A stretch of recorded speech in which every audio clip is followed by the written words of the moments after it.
Indian community din sa Sugbo apektado sa mga paghitabo karon silang nasod sa pagsulbong pag-ayo sa mga kaso sa COVID-19. Sugod karong adlaw na implementar na din sa Pilipinas ang travel ban sa India. Ang report ni Nico Cirino.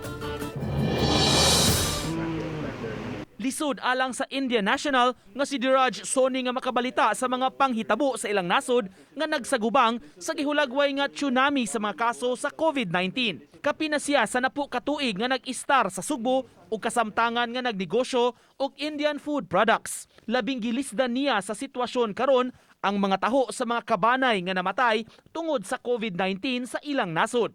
Just few days back, akong lolo namatay na papa sa akong mama. And just yesterday, my other cousin's relative passed out in India. Pangaliya niya, makontrolar na sa India ang pagkuyanap sa sakit. Lisod kayo mo focus sa work every day and then to be able to manage ourselves and recollect our mental health together and still go to the work is a very difficult part in our livelihood.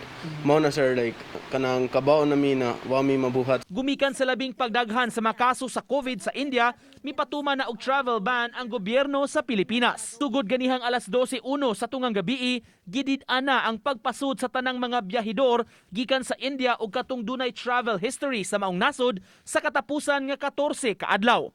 Epektibo ang travel ban hangtod Mayo 14. Kung si Diraj ang pangutan-on, nakasabot siya sa lakang apan aminado nga daghang Indian nationals ang maapektuhan sa travel ban sa Pilipinas. Daghan kay mga Indians ganahan sila mo visit sa India sa ilang mga relatives para to perform the last rites of the relatives who passed away na. Pero di sila ka-visit tungod sa travel ban niya. Ang tanan tao dire sa Philippines na belong sa Indian community kay dire manggod sila ilang livelihood manggod. So once mo ato gani sila India, niya di sila kabalik, was less source sa income. Samtang ang Indian community sa Sugbo milusad og mga vigil o pangaliya mahitungod sa pandemya. Gipang hinaot nila nga makontrolar na ang makaso sa COVID sa ilang nasod, lakip na sab dinhi sa Pilipinas. Uban ni Godfrey Relien, Nico Cirino, Balitang Bisdak.